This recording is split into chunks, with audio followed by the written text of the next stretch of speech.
Jaya Radha Madhava Jaya Kunja Bihari.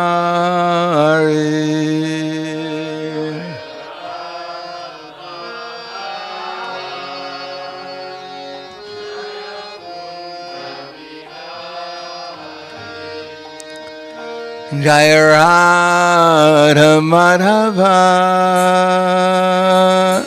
Jaya Kunja Bihari.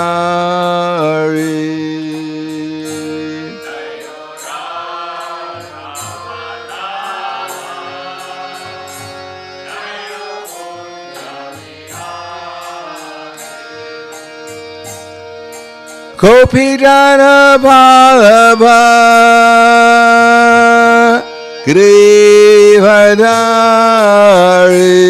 Grivadari Jaya Grivadari.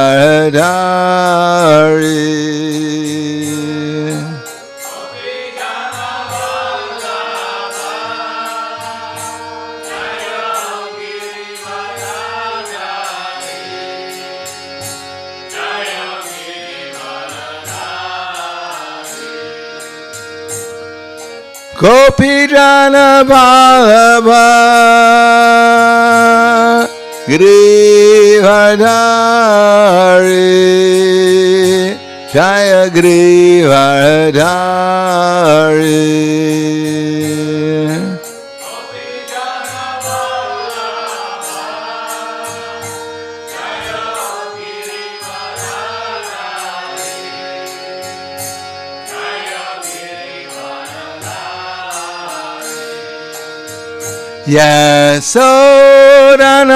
Yasodanandana Braja Dhanaranjana Jaya Braja Dhanaranjana.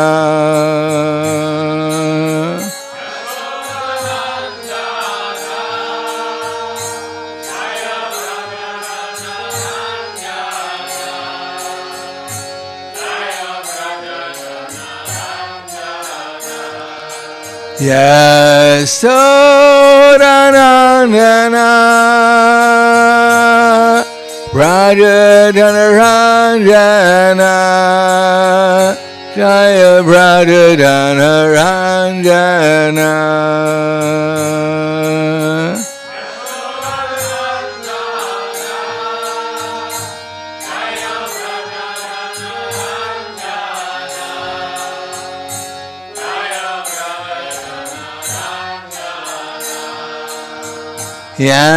Yamuna Dhiravarachari Jaya Kunja Bihari.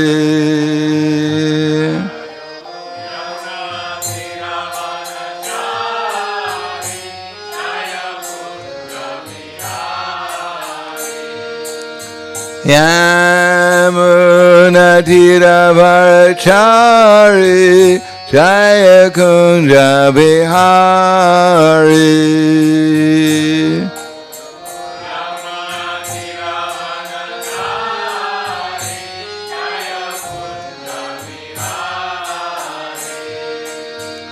Radha Madhava Jaya Kunja Bihari.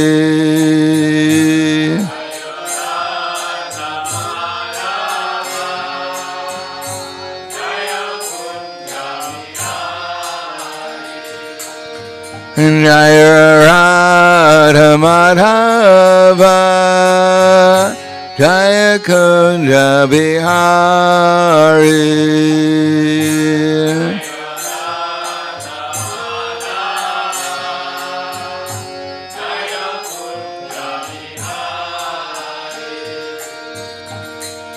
Gopijana Ballabha Grivadari Jaya Grivadari.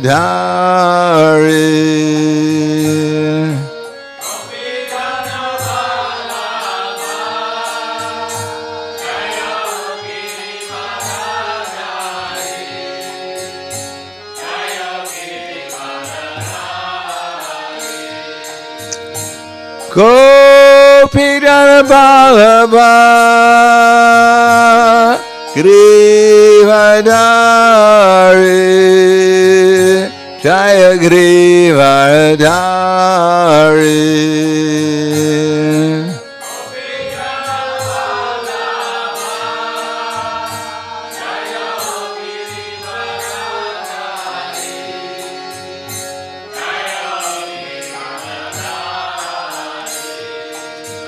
Yasodanandana Brajadanaranjana Jaya Brajadanaranjana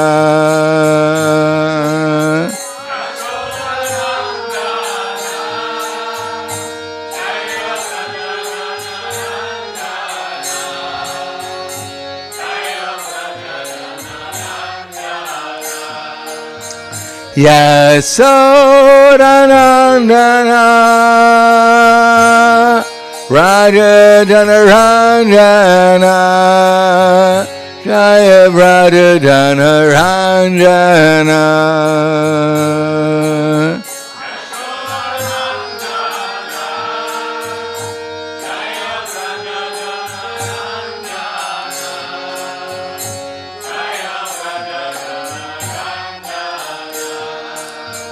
Yasodanandana Brajadanaranjana Jaya Brajadanaranjana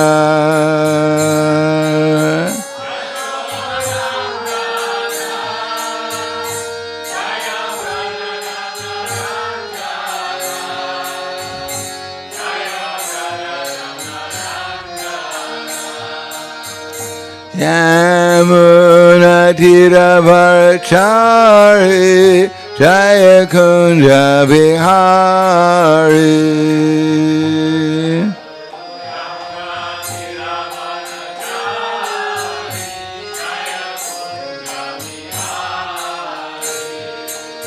Yamunatiravarachari Jaya Kunja Vihari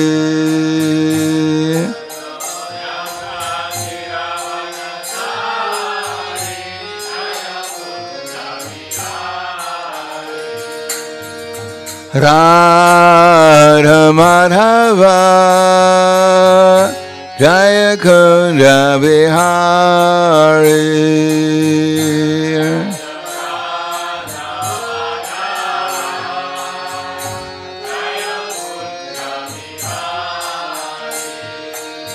Jaya Radha Madhava Jaya Kunja Vihari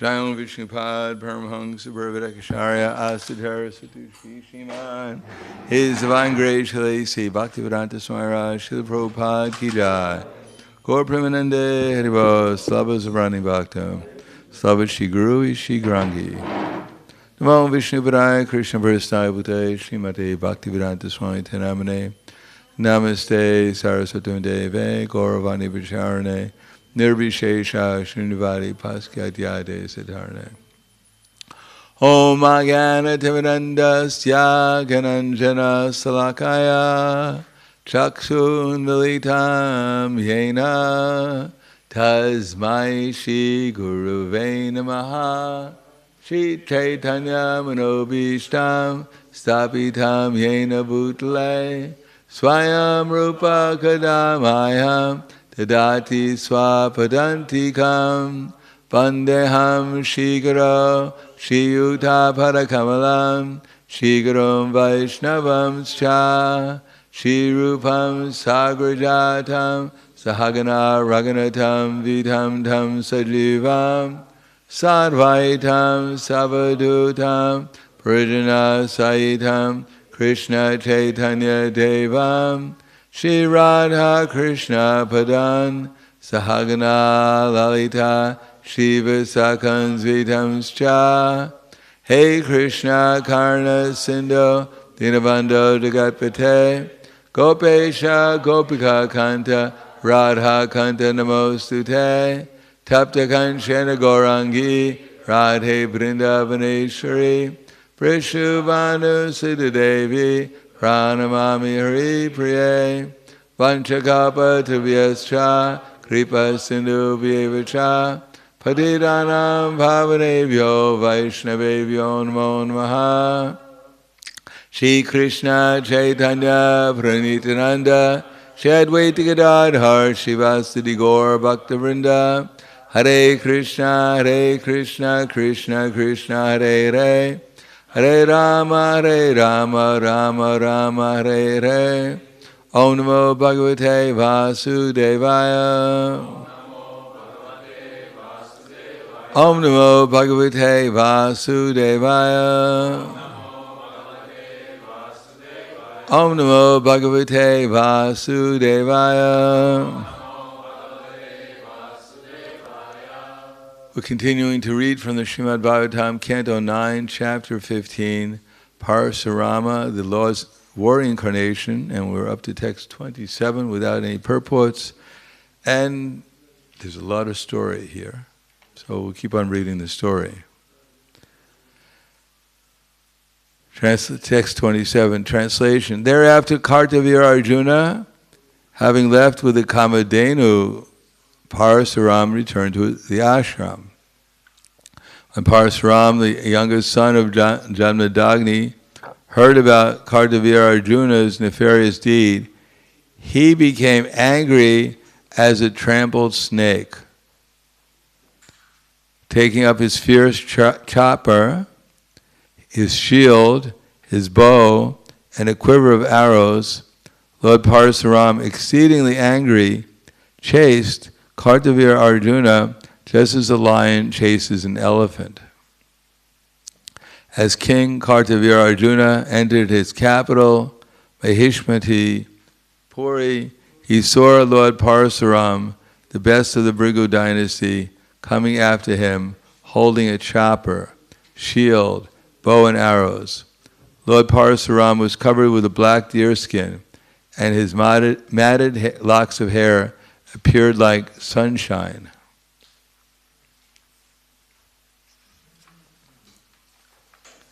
Upon seeing Parasuram, Kartavya Arjuna immediately feared him and sent many elephants, chariots, horses, and infantry soldiers equipped with clubs, swords, arrows, ristis, shatagnis, shaktis, and many similar weapons to fight against him. Kartavya Arjuna sent 17 full akshahinis of soldiers to check Parasuram. But Lord Parasuram alone killed all of them. Let's find out how many he killed. The word akshahini refers to a military phalanx consisting of 21,870 chariots and elephants, 109,350 infantry soldiers, and 65,610 horses. An exact description is given in the Mahabharata, Adi Parva, second chapter as follows. 1 chariot, 1 elephant, 5 infantry soldiers, and 3 horses are called a pati. So we can get together 1 chariot, 1 elephant, 5 infantry soldiers, and 3 horses, you have a pati. We don't even have a pati. We don't even have 1 chariot. We don't even have an elephant. We don't have an infantry soldier. Anyhow, by those who are learned in the science, the wise also know that a sena mukha is 3 times what a pati is. Now, if you had to maintain 1 elephant, it's difficult. Elephants eat a whole lot. If you had to have 3 elephants, we wouldn't have any prasadam. We'd just be feeding it to the elephants. 3 Senamukhas are known as one Gulma, and 3 Gulmas are called a Gana, and 3 Ganas are called a Vahini. 3 Vahinis have been referred to by the learned as a Pritana. 3 Pritanas equal 1 Samu, and 3 Samus equal 1 Anikini. The wise refers to 10 Anikinis as 1 Akshohini. The chariots of an Akshohini have been calculated as 21,870 by those who know the science of such calculations. O best of the twice born, and the number of elephants is the same. The number of infantry soldiers is 109,350. The number of horses is 65,610. This is called an Akshahini. And he sent how many Akshahinis against him? Against Parasuram? 17.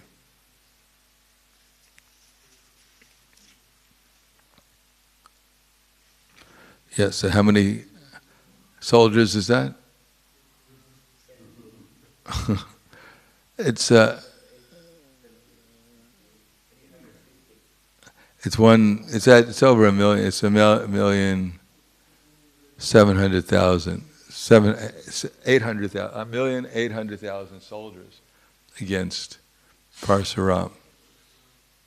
Now, if you saw 1,800,000 soldiers with all kinds of weapons rushing towards you, what would you do? Stand and fight. After you take care of the 17 times 6 times, after you take care of the 700,000 chariots and elephants, 700,000 elephants and 700,000 chariots that are rushing towards you, then you should stand and fight against the practically 2 million soldiers who are going against you. Or run. Or hide. Probably hiding is probably a better alternative. Lord Parasuram, being expert at killing the military strength of the enemy, worked with the speed of the mind and the wind, slicing his enemies with his chopper, Parashu, wherever he went. The enemies fell, the legs, arms, and shoulders being severed.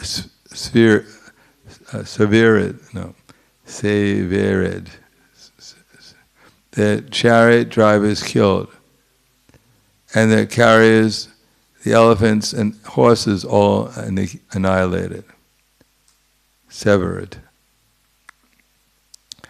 Purport. In the beginning, when the army of the enemy was full of fighting soldiers, elephants, and horses, Lord Parasuram proceeded into their midst at the speed of mind to kill them. When somewhat tired, he slowed down to the speed of wind and continued to kill the enemies vigorously. The speed of mind is greater than the speed of the wind. By manipulating his axe and arrows, Lord Parasuram cut to pieces the shields, flags, bows, and bodies of Kartavya Arjuna's soldiers who fell in the battlefield, muddying the ground with their blood.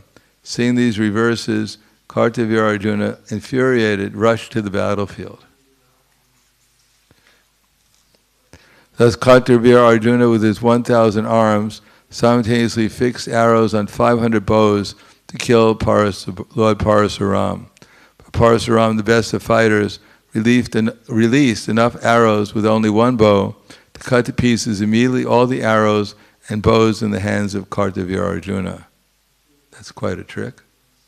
If you had 500 arrows coming towards you, one wave of 500 arrows after another, it would be quite a trick to be able to cut them all down.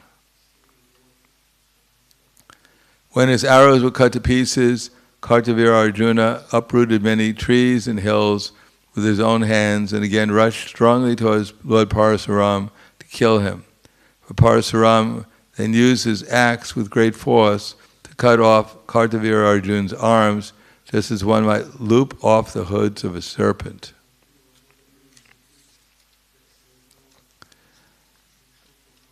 maybe we'll incarnate and we can see the fight somewhere.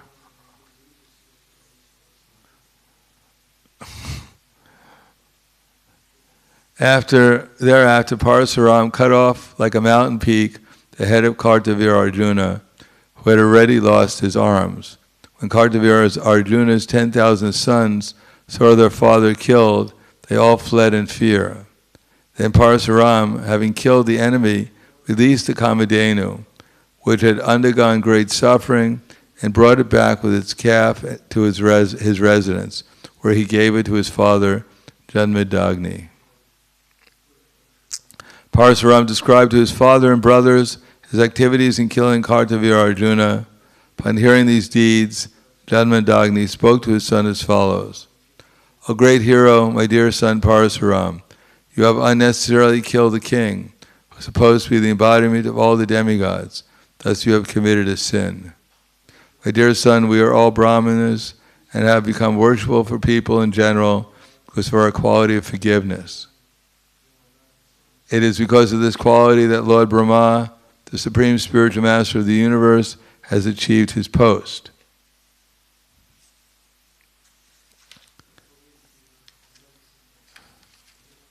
Text number 40. Shemaya rochite lakshmira brahmi sori yata prabha shamunam ashu bhagavans tushite harir ishvaraha Shemaya rochite lakshmir brahmi sori yata prabha shaminam ashu bhagavans tushite harir ishvaraha.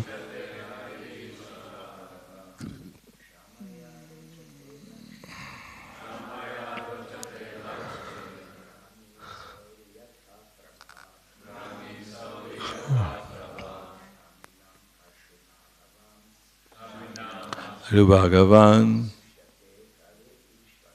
tushite hari ishvaraha shamaya rochite lakshmir brahmi soriyata prava shaminam ashu bhagavan tushite hari ishvaraha Shamaya ruchite lakshmir brahmi soryata prabha shaminam ashu bhagavans tushite hari ishvaraha. Ladies. Shamaya ruchite lakshmir brahmi sariyata prabha shaminam ashu bhagavan tushite hari ishvaraha. Shamaya, simply by forgiving. Rochite, becomes pleasing. Lakshmi, the goddess of fortune. Brahmi, in connection with Brahminical qualifications. Sori, the sun god. Yata, as. Prabha, the sunshine. Shaminam, unto the Brahmanas who are so forgiving. Ashu, very soon. Bhagavan, the Supreme Personality of Godhead. Tushite, becomes pleased. Hari, the Lord. Ishvaraha, the Supreme Controller. Translation and purport by His Divine Grace, A.C. Bhaktivedanta Swami Srila Prabhupada. The duty of a Brahmana is to culture the quality of forgiveness. which is illuminating like the sun. The Supreme Personality of Godhead, Hari, is pleased with those who are forgiving. Purport. Different personalities become beautiful by possessing different qualities. Chanaka Pandit says that the cuckoo bird, although very black, is beautiful because of its sweet voice. Similarly, a woman becomes beautiful by her chastity and faithfulness to her husband, and an ugly person becomes beautiful when he becomes a learned scholar. In the same way, Brahmanas, Kshatriyas, Vaishyas, and Shudras become beautiful by their qualities. Brahmanas are beautiful when they are forgiving. Kshatriyas when they are heroic and never retreat from fighting. Vaishyas when they enrich cultural activities and protect cows. And Shudras when they are faithful in discharge of duties pleasing to their masters.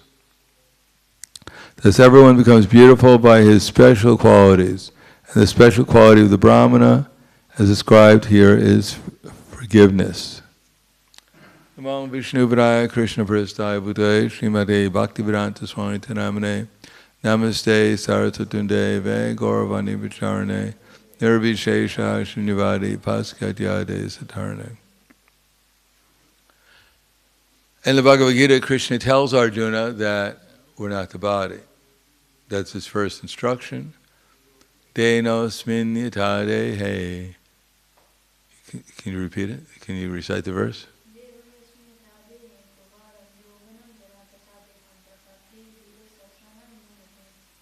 Translation? Just as the embodied soul passes from one body to another, at the time of death, the soul. No. Just as the embodied soul passes from boyhood to youth to old age, similarly the soul passes from one body to another at the time of death.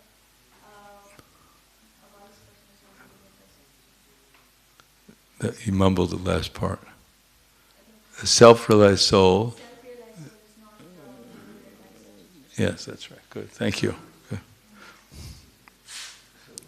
So this is Krishna's first instruction in Bhagavad Gita, that the body is changing, but the soul is eternal.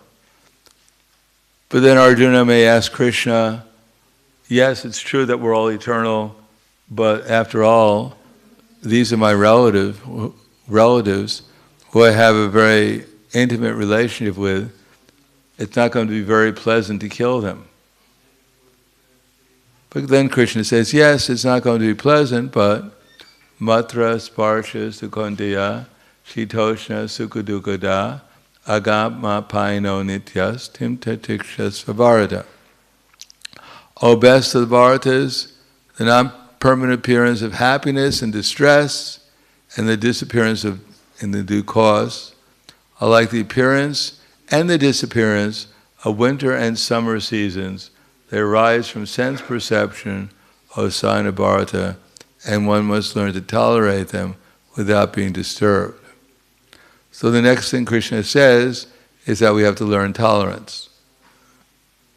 And the most important thing to tolerate is what?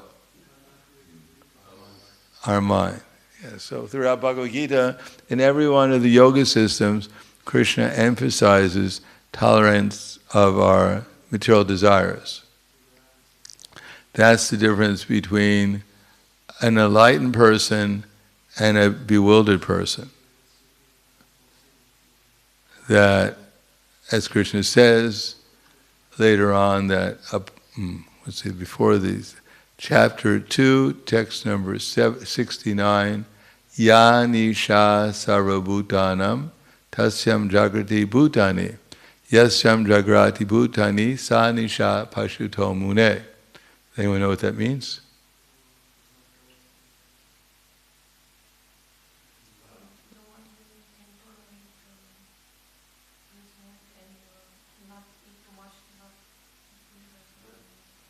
No. Yes, that's right. And they'll close. Ya nisha sarvabhutana. What does nisha mean? Yes, what is night? Sarvabhutani. Ya nisha sarvabhutani. Tasyam jagrati. Yes. Sa nisha sarvabhutani tasyam jagati bhutani. So from what is night for all living beings is a time of awakening for the self-controlled. And what is night for the self-controlled is the time of awakening for all sentient beings. So for a materialist, they believe that the aim of life is to gratify the senses. And therefore there's no question of tolerance. Because whatever the senses dictate to them, that's what they're fully engaged in. On the other hand, one who learns to control his mind and senses and fix them upon Krishna, Krishna says, is a man of steady intelligence. Tani sarvani samyamya yukta sitamatpra vishehi yasyandriyani tasya pragyapatishtita. So the only way we can keep our intelligence, our spiritual intelligence, is to restrain the senses from their objects and try to fix it upon Krishna. Otherwise, as a boat on the water is swept away by a strong wind, even one of the senses in which the mind becomes fixed can carry away a man's intelligence. So that intelligence is the understanding of either Brahman or Paramatma or Bhagavan. The material nature, when it carries away our spiritual intelligence, then we are absorbed in our false ego, and we can't understand either Brahman or Paramatma or Bhagavan. Especially Paramatma and Bhagavan. Because Kamsa, although he's a demon, he was also quite austere, as Hiranyakashipu and others. And therefore they had some idea of Brahman, but they didn't appreciate Paramatma or Bhagavan. In any case, it requires a certain amount of tolerance. Because if we're not the body, we're tolerating. If we know we're not this body, then we're tolerating the urges of what? Vacha vegam, manasakroda vegam, jiva vegam, udarapasta vegam, etan vegam, yovashaheta dira, sarvam apimam prativim sashishat. So, without that tolerance of the urges of the senses, then there is no question of any advancement whatsoever in spiritual life. And Brahma, for instance, he sat in meditation for thousands of years of the demigods in order to control his mind and fix it on Krishna. That's Brahma. So we're practicing also, doing the same thing, trying to, as Krishna says in Bhagavad Gita, actually he goes through the whole thing. Yatro paramate chitam niruddha yoga sevaya yatra chaivatmanatmanam pashanatmani tushiti sukhamat yandikam yat tad buddhigrayam itindriyam veti yatra nachavyam stitam chalati tattvaha yam lava chapalam lavam manyate nadikam tata yasmin sito nadukena grunapi vichalyate tam vidya dukasam yogam viyogo yogasam gitaha. Anyone know what that means? Yeah. That stage of called yoga, perfection, when the mind is completely restrained from all mental activities by the practice of yoga. This is characterized by one's ability to see the self by the pure mind and to relish and rejoice in that self. In that transcendental stage, one is situated in boundless transcendental happiness and enjoys himself through transcendental senses. Established thus, one never departs from the truth, and upon gaining this, one thinks there's no greater gain. This is actual freedom from all the miseries arising from material contact. Then the next verse, Krishna tells us how to attain that. Sanischayena yuktavyam yoga nirvena chetasa sankalpa prabhavan karmans tyaktva saramasheshita manaksavendriya gramam vinayamya samantata. Sanischaya. So one should practice yoga with undeviating determination and faith.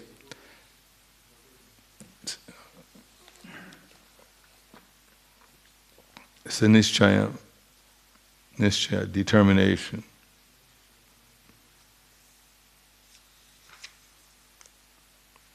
One should engage himself in the practice of yoga with determination and faith. It might not be deviated from the path.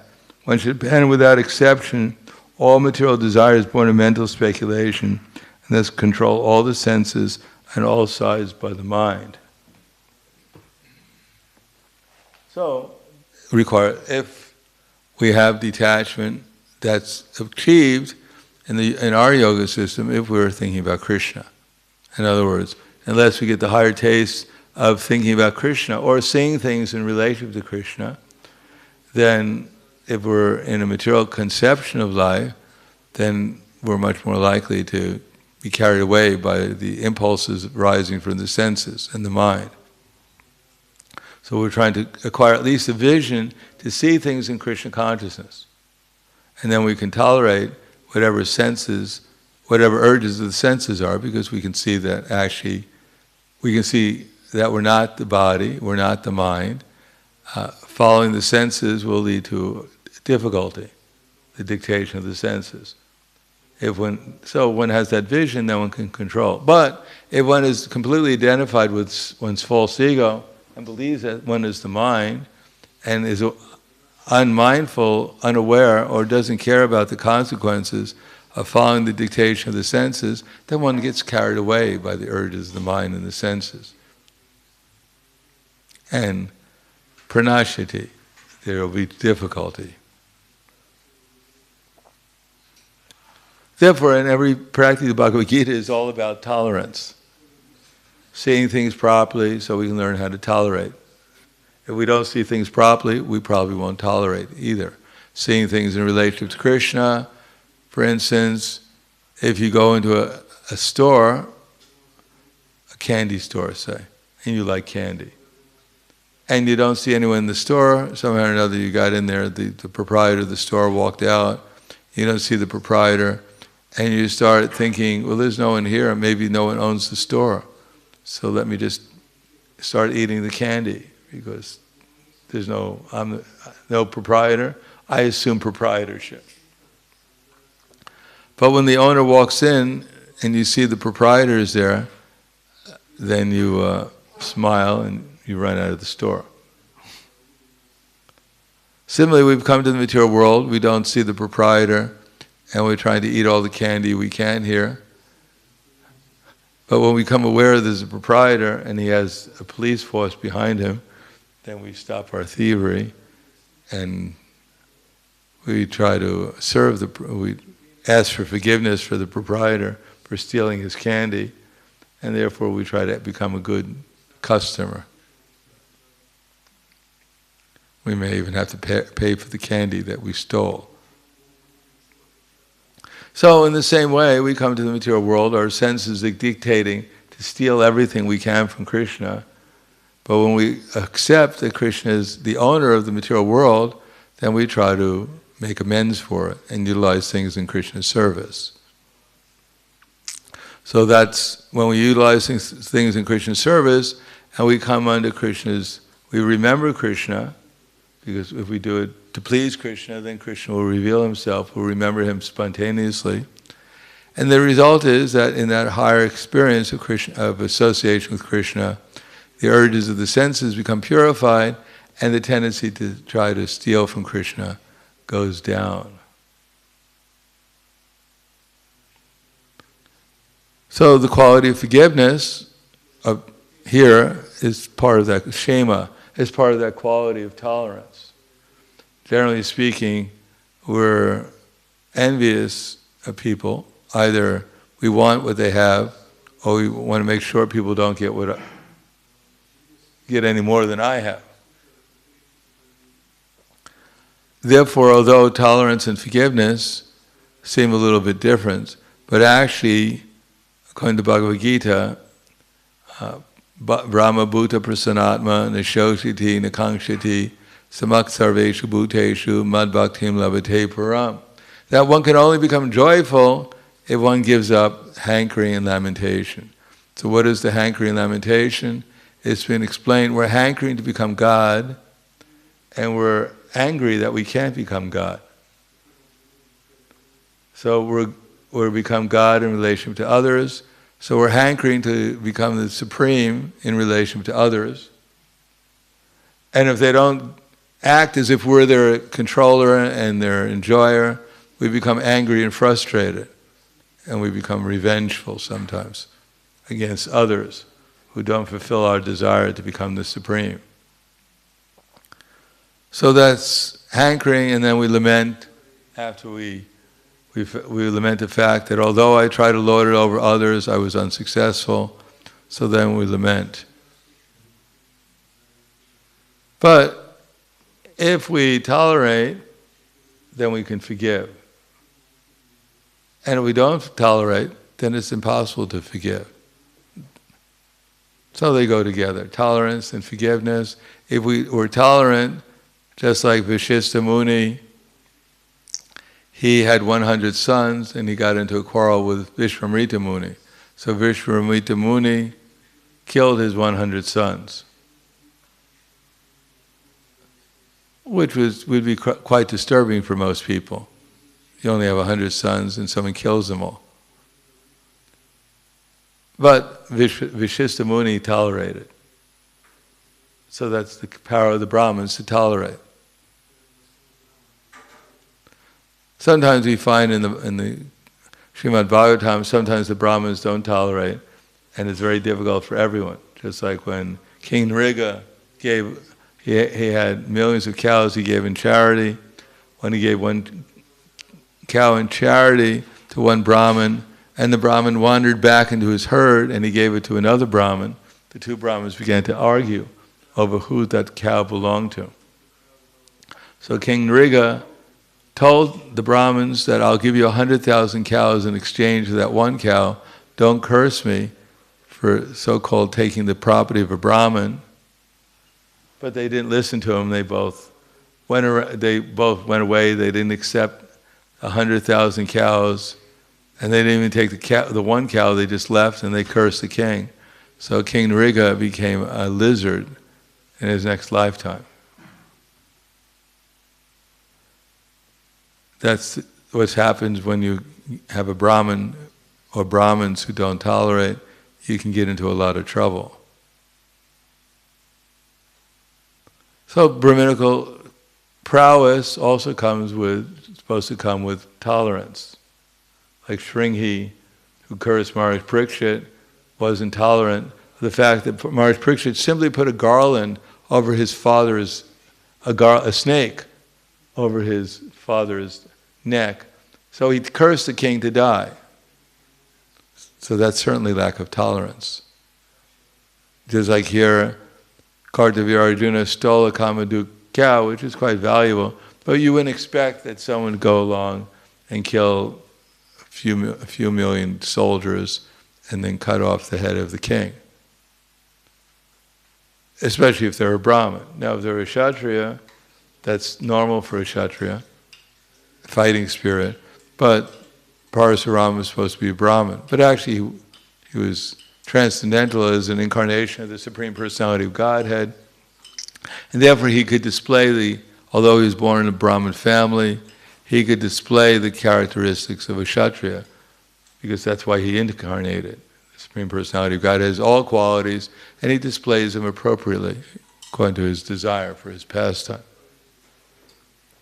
So Parasuram is in astrology. Who's Parasuram in astrology? Which planet? What's that? Venus, yes. So Venus, the goddess of love. Such is love in the material world. One day you're, as it says, courting, what began with courting. You know what courting means in English? Do you know what courting means? What's that? Courting. When a man and woman are courting each other. What usually courting means that like they have an engagement and getting to know each other. Courting, from English. What's that?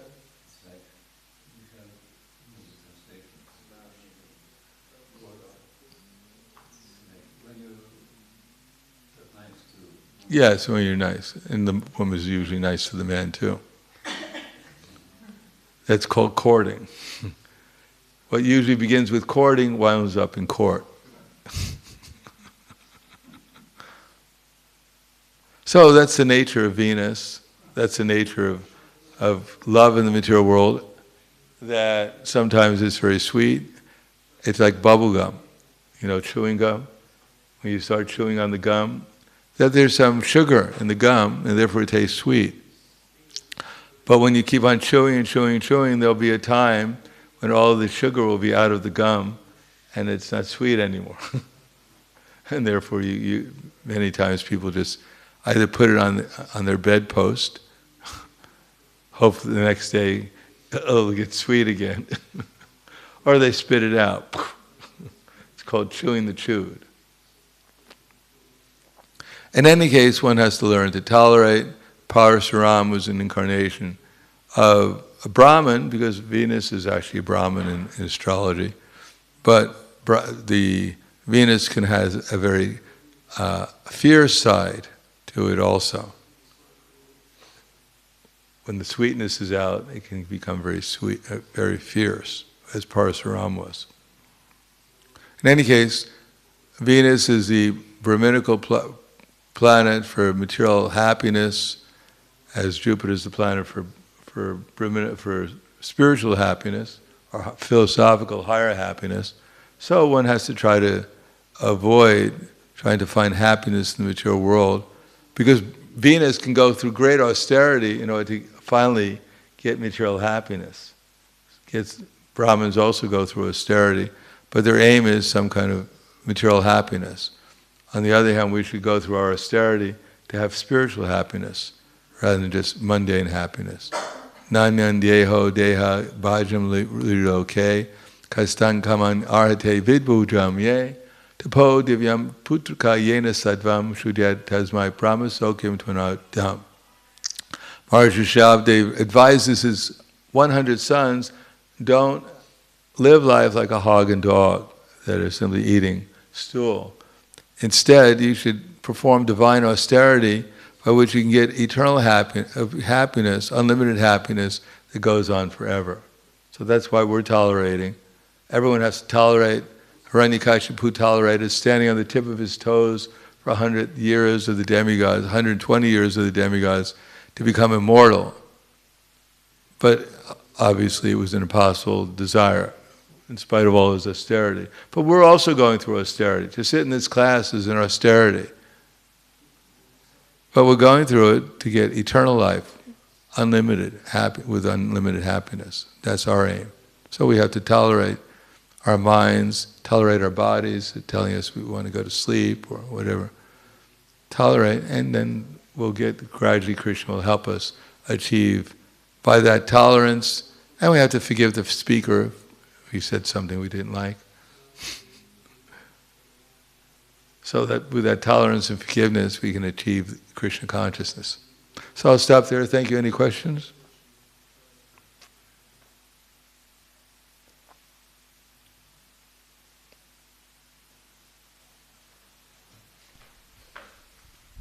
Hare Krishna, thank you for the class.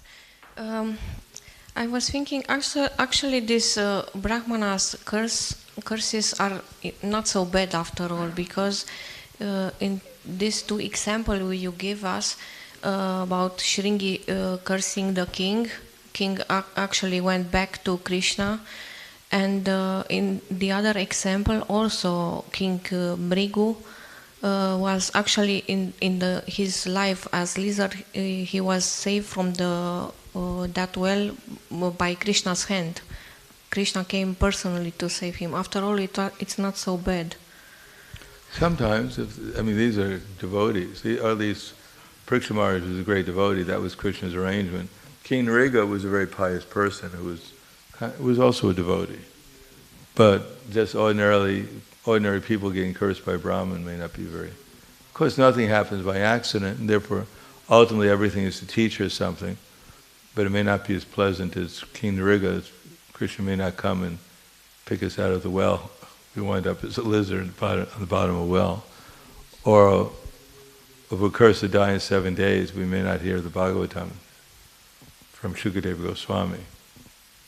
But anyhow, everything Krishna does is good. So even if we get cursed, then the result will not be bad.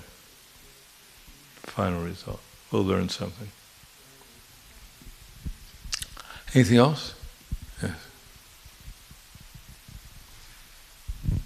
Hare Krishna, yes, thank you for lecture. I have a just question regarding to tolerance in also our society, because we can see that we have such a elaborate and philosophy and fine philosophy that everything is very nice said, but like in the practice, we see in our community a lot of duplicity. Not everyone sees all this duplicity. It depends Yes. on your special vision that you have. But like if you are looking for about the facts, then you can see the duplicity and. Well, if you're looking for the facts, if you're looking for your facts, just like the bumblebee goes towards the honey, and the fly goes towards the stool. So if you're looking for duplicity, you'll find it wherever you think you find it. Yes. One of the things is like cleanliness. They say that it's next to the godliness. And what is my experience is once you start to put a point out of the cleanliness, that nothing happens. So, but if you say a little bit stronger, then there is no understanding, or so how to understand this, that still we are practicing.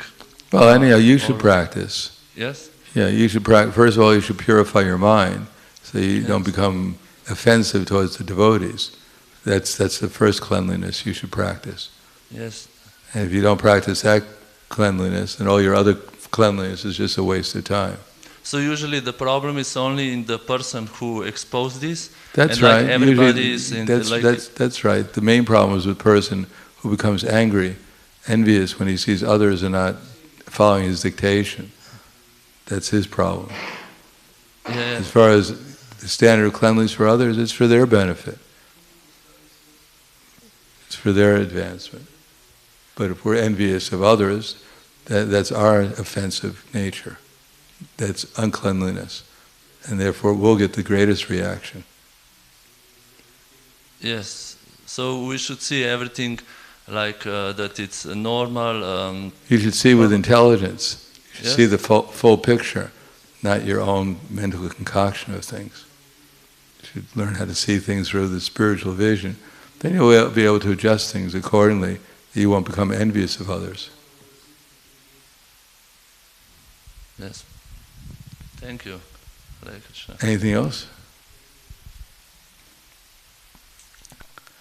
Hvala. Grantaraj Srimad Bhagavatam ki jai. Srila Prabhupada ki jai. Gaur Premanande.